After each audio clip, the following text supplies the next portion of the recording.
Baik, selamat pagi adik-adik siswa-siswi SMA Kristen Yusuf. Kita masuk dalam semester yang kedua dengan topik kenali pesaing dan juga bagaimana kita mengelola resiko-resiko dalam bisnis. Nah, tentu dalam setiap bisnis pasti kita punya namanya pesaing. Setuju ya? Nah, kita akan masuk sama-sama. Gitu ya, apakah kamu mengenal produk ini? Saya akan tunjukkan beberapa gambar. Apakah kamu pernah mengenal produk ini? Yang pertama, ya. Gambar yang kedua, kita lihat gambar yang ketiga. Ya, mungkin kita nggak tahu nih, ini produk seperti apa, Sir, gitu ya, kapan buatnya, gitu ya, atau mungkin produk yang keempat, kita bisa lihat, nah ini mungkin sebagian orang tahu ya, produk Nokia ini.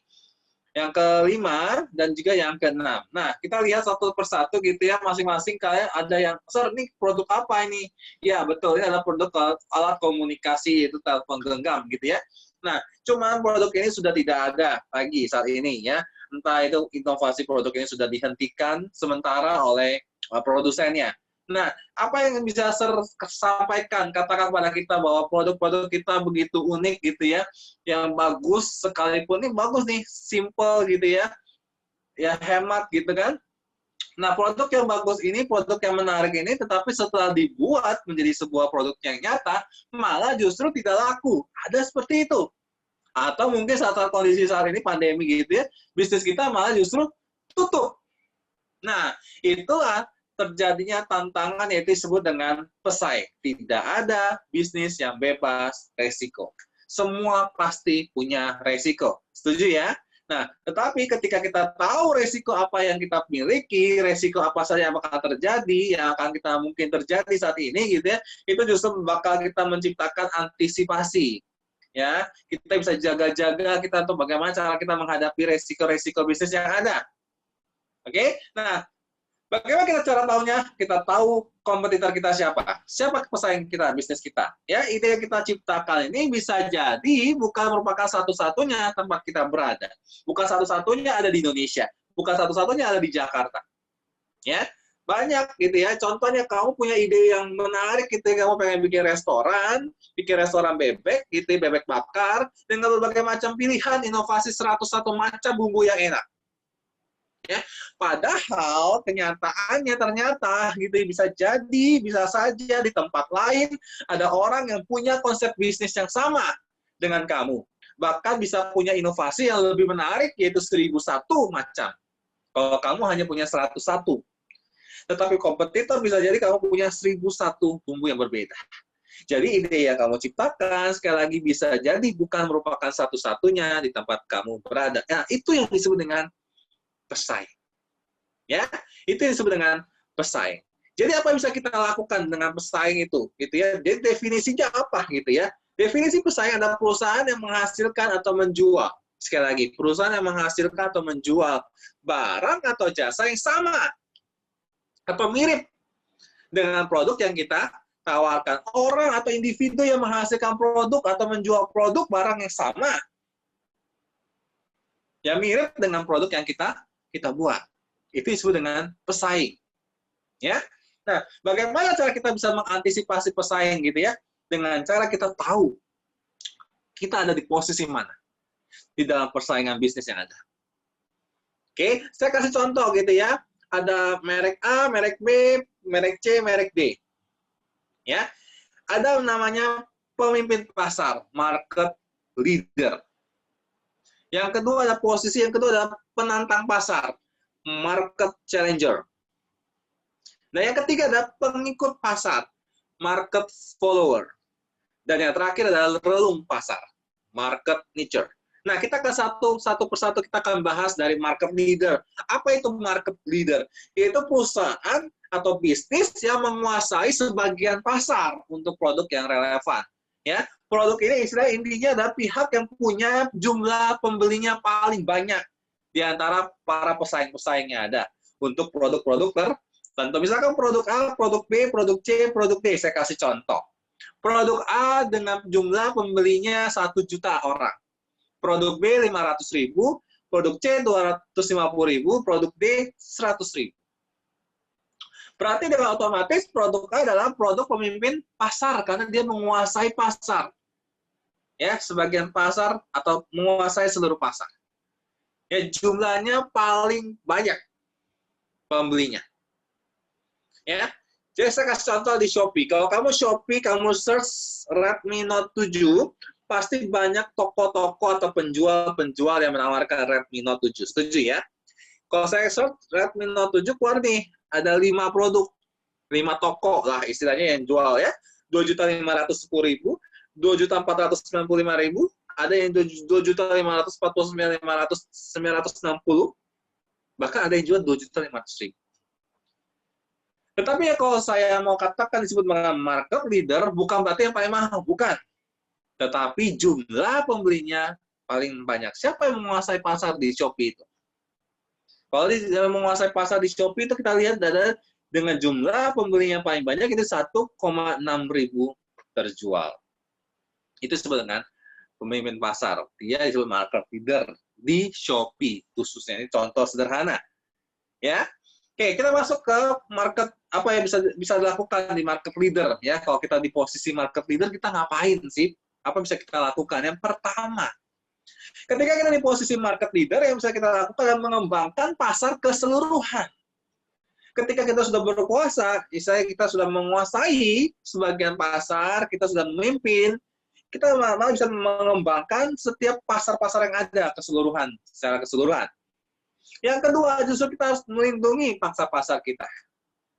1 juta pembeli kita harus lindungi supaya tidak turun. Dan yang ketiga, kita harus memperluas pangsa pasar. Selain kita 1 juta doang, kita tidak hanya cukup puas dengan 1 juta, kita harus nambah lagi pembelinya. Memperluas pangsa pasar. Nah, yang kedua, apa yang disebut dengan penantang pasar atau market challenger? Market challenger adalah pihak yang berani menantang si market leader. Memberikan perlawanan kepada market leader. Istilahnya itu ya, posisi kedua, posisi ketiga tadi, merek A, merek B, merek C, merek D, merek C itu adalah 500.000, dialah yang berani menantang, disebut dengan market challenger.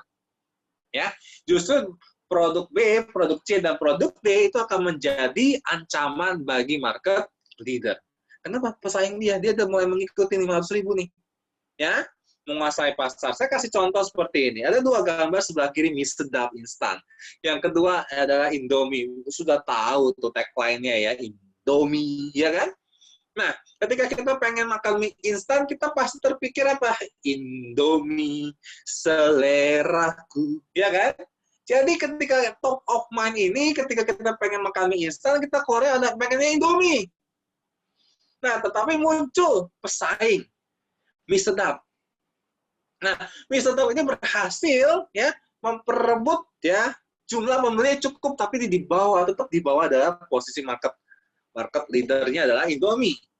Nah, posisi mie sedap itu sebagai market challenger atau disebut dengan ancaman bagi si Indomie karena mungkin jumlah pembelinya hanya di bawah Indomie saja.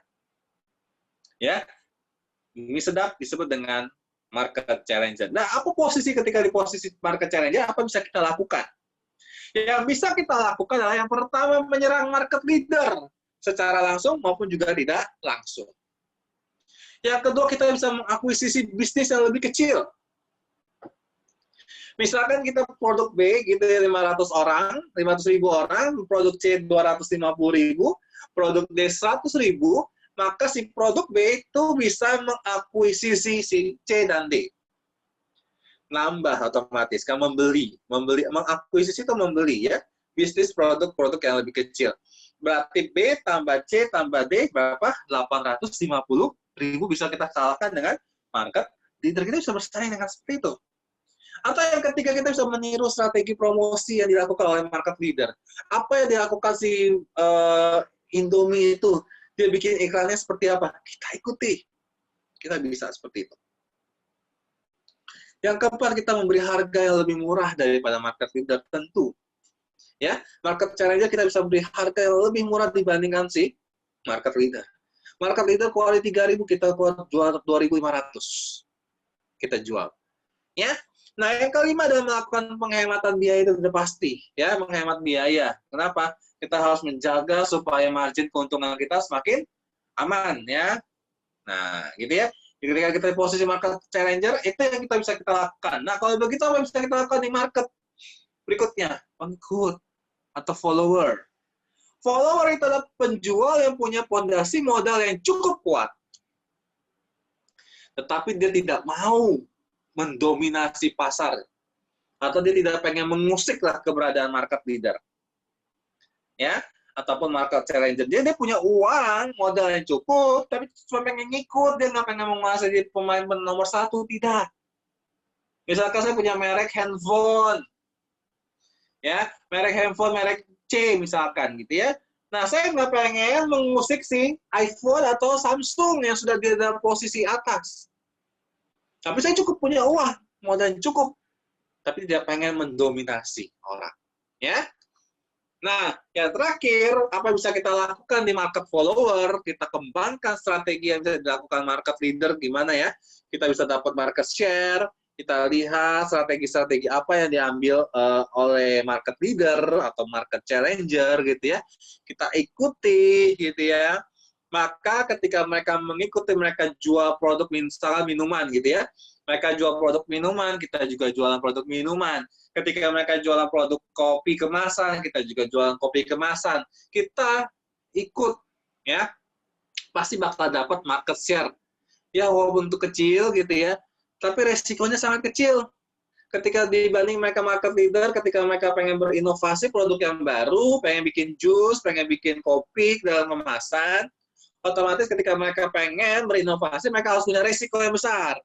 Resikonya apa? Tidak laku. Tetapi kalau mereka sudah berhasil, kita tinggal ikuti, kita kembangkan sama seperti yang dilakukan oleh market leader, maka resiko yang sudah itu bisa kita atasi.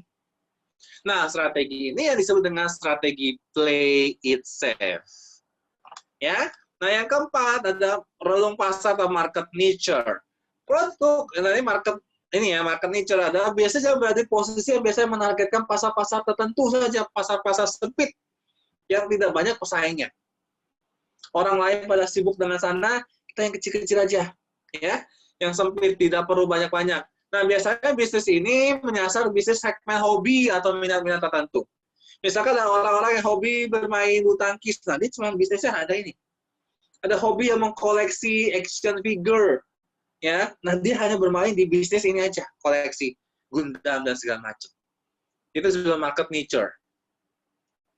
Ya.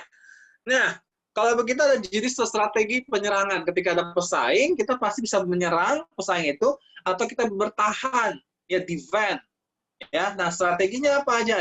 Ada 5 strategi penyerangan, strategi defend, ada 4 strategi defend. Kita akan pelajari satu persatu. Yang pertama adalah serangan penyerang dulu ya, menyerang.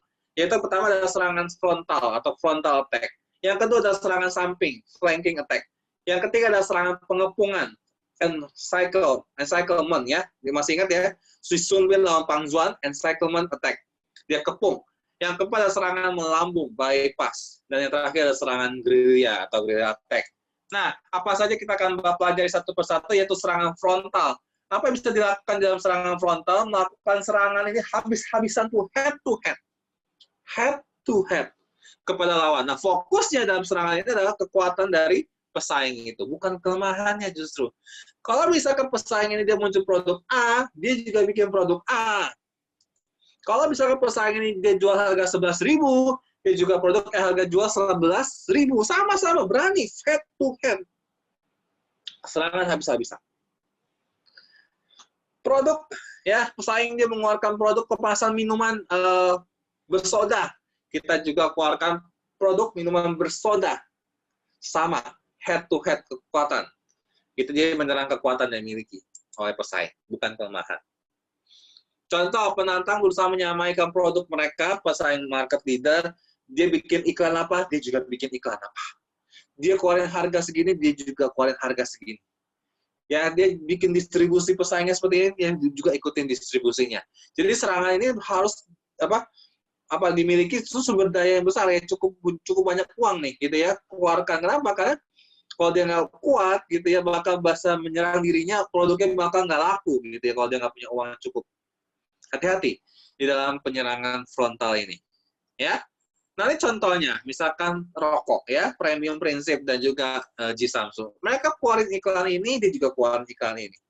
Jadi kekuatan lawan kekuatan dia sama-sama ya, dia serang habis-habisan tuh head to head. Dan yang kedua adalah flanking attack atau serangan melambung. Ya, serangan melambung ini strategi justru dilakukan berusaha untuk menyerang kelemahan sekarang gantian. Kelemahannya bukan kekuatannya. Jadi apa yang dimiliki kelemahannya? Misalkan produk A, pesaingnya itu market leadernya itu hanya menjual di kota A, kota B, kota-kota besar saja. Nah, justru flanking attack dia hanya menyerang segmen-segmen atau geografi yang belum pernah dikuasai oleh market leader. Dia serangan kota A, berarti dia masuk ke kota Z yang belum pernah disentuh. Kota Jakarta, kota Surabaya, kota-kota besar. Nah, si flanking attack, ya pesaingnya itu dia serang ada Lombok yang kecil-kecil, ya, yang belum ditangani oleh pesaing. Atau yang kedua adalah serangan segmen, ya, mengidentifikasi produk yang belum pernah dilayani, ya, kemudian dia bikin, ya, sesuai dengan kebutuhan. Misalkan dia produk minuman air putih, ya, market leader keluarin produk minuman air putih. Nah, justru dia bikin belum ada segmen orang tua. Belum ada segmen anak-anak, minuman khusus anak-anak atau minuman khusus orang tua. Maka si pesaingnya bisa bikin ya produk segmen orang tua atau anak-anak. Ya, merancang produk itu sesuai dengan kebutuhan. Nah, yang ketiga, ini contohnya dulu ya, pesaing IBM memilih memperkuat kota kecil ya tadi ya. Nah, produsen orang-orang kalau misalkan Honda, Toyota, atau apapun, Mitsubishi, dia bermain dengan posisi mobil ya. Nah, IBM dia nggak mau ya bersaing dengan itu. Justru dia bersaing dengan kelemahan yang belum pernah dimiliki oleh si Honda, Toyota maupun Mitsubishi, yaitu dengan mobil hemat bensin. Ya, jadi dia hanya menyasar di kota-kota kecil dengan mobil seperti itu. Ya, nah ini menarik. Dan yang ketiga adalah serangan mengepung atau encirclement attack. Ya, serangan mengepung. Nah, serangan ini adalah serangan dijalankan dengan secara besar-besaran dari depan, dari belakang, dari samping, dari kiri kanan gitu ya, dari segala lawan arah. Otomatis lawan harus melindungi dirinya dari segala arah pada saat yang sama. Ya, melindungi dirinya dari segala arah pada saat yang sama. Harus dia mengisolasi lawan gitu ya, dari sumber bahan baku yang ada, kondisi sehingga mereka bergantung dari pelanggan yang mereka targetkan. Atau mungkin yang kedua bisa menawarkan yang lebih baik dari yang ditawarkan pesaing dari setiap produk-produknya. Itu bisa dikatakan kalau misalkan dia bikin produk minuman air putih, dia harus bikin yang lebih baik, ada ionnya, atau ada apapun gitu ya, pH-nya lebih bagus gitu ya, dan bikin dia serangan mengepung. Pokoknya dia kiri dan kanan diserang terus, depan dan belakang. Gitu ya. Nah, itu disebut dengan encirclement attack. Contohnya, misalkan Seiko, dia membuat Seiko gitu ya, sehingga pesaingnya nggak bisa berkutik, dia bikinlah begitu banyak model-model yang keluar terus berganti-ganti. Sehingga kalau pesaingnya itu mau ngikutin itu, Seiko ini nggak bisa. Kiri dia mau nyerang kiri nggak bisa. Nyerang kanan nggak bisa. Kenapa? Dia bikin bermacam-macam model berganti terus. Di dunia itu ada 2.300 model Seiko. Dan distribusi yang luar biasa. Ya, nah itu menarik sekali di produk Seiko ini ya. Nah yang keempat bypass atau lintas gitu ya. Nah serangan ini adalah serangan menyerang tidak langsung sekali lagi. Untuk apa? Menghindar dari pesaing supaya meraih pasar yang lebih gampang dilayani, ya lebih gampang dilayani. Jadi strategi ini khususnya untuk menghindari pesaing-pesaingnya. Kalau misalkan dia masuk ke kota Jakarta, kita jangan ke kota Jakarta. Kenapa? Kalau pesaing atau market leader itu ya, market leader yang menguasai pasar 80%, kita cuma dapat 20%, ya kita nggak akan kuat. Kita cari yang gampang-gampang. Ya, kita hindari pesaing. Apa yang bisa kita lakukan dengan cara serangan lintas ini? Bypass ini. Yang pertama adalah melakukan diversifikasi itu aneka ragam perbedaan produk-produk. Ya, kalau hanya menawarkan market leader hanya menawarkan satu produk, kita bisa menawarkan 2, 3, 4, 5, 6 produk. Ya, nggak berkaitan. Yang kedua, kita bisa beralih geografis baru tadi, sudah saya jelaskan. Ya, kota A, kita ke kota Z. Kita beralih juga ke teknologi baru bisa untuk mengganti produk-produk yang ada saat ini. Ya, kita mainnya cari yang aman deh, cari yang mudah gitu ya. Contohnya ini teknologi ya, Nintendo. Kalau kita ini pemain market leader ya, market leader dalam permainan ya, game. Nah, bagaimana cara kita bisa bersaing? Kalau kita bikin ini juga, maka kita mungkin bisa kalah gitu ya. Kita mungkin bisa pakai seperti ini. Kita gantikan ya, yang berbeda. yang lebih canggih gitu ya, game konsol ini, atau mungkin seperti ini, PS5. Nah, maka muncul Nintendo melawan PlayStation pesaingnya. Ya. Nah, yang kelima adalah serangan gerilya. Nah, serangan gerilya itu apa sih? Serangan ini digunakan untuk para penantang pasar yang kecil-kecil gitu ya, yang nggak punya duit, yang nggak punya modal besar. Nah, biasa serangan-serangan yang dilakukan adalah serangan-serangan konstan, kecil tapi konsisten. Setiap bulan dia serang secara periodik untuk apa? Melemahkan mentalnya dan kekuasaan pesaing dengan harapan bahwa secara perlahan tapi pasti dia kalah. Ya, jadi bisa melemahkan mental. Ih, gila nih, dia keluarin terus, kalau gawat nih. Kalau Nintendo nggak berinovasi, dia akan mentalnya makin berkurang. Saya kasih contoh seperti ini. Autan adalah obat anti nyamuk ya. Dia serang dengan apa? Sovel. Dengan extra down. Dia serang demi istirahat periode. Akhirnya yang memenangkan adalah Sovel. Ini market leader betul. Autan tuh market leader. Tapi maka dilawan oleh si Sovel.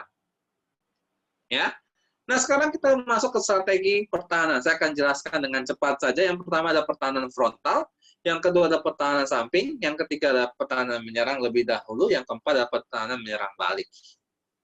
Hampir sama, tapi bedanya adalah pertahanan. Pertahanan frontal adalah pertahanan dari segala penjuru, ya. Untuk mempertahankan ini diperlukan kekuatan sumber daya yang cukup besar. Betul. Dari depan, dari belakang, dari samping, dari kiri kanan, dia harus punya sumber daya yang sangat-sangat cukup besar. Yang kedua adalah pertahanan samping. Pertahanan samping berarti adalah dia harus menutup kelemahan-kelemahannya. Pertahanan ini dia keluarkan harus menutup kelemahan-kelemahan yang dimiliki sehingga tidak diserang oleh pesaing. Itu disebut dengan pertahanan samping. Atau yang ketiga adalah pertahanan menyerang lebih dulu. Ya, pertahanan menyerang lebih dulu adalah merupakan pertahanan di mana perusahaan itu harus menyerang lebih dahulu ke pesaing supaya apa? Dia ketika kita diserang balik, ya, diserang, kita aman. Ya. Jadi pertahanan yang keempat adalah pertahanan menyerang balik. Pertahanan ini dilakukan apa terjadi serangan pihak lawan agar kita tidak kalah. Maka kita sebaiknya menyerang balik dulu. Jadi kita ketika orang mau nyerang dulu, kita serang balik dulu. Itu sudah pertahanan menyerang balik. Oke, nah minggu depan kita akan mempelajari tentang market research. Do the market research and predict your profit. Kita akan sama-sama pelajari. Sampai jumpa minggu depan. Sukses untuk kita semuanya.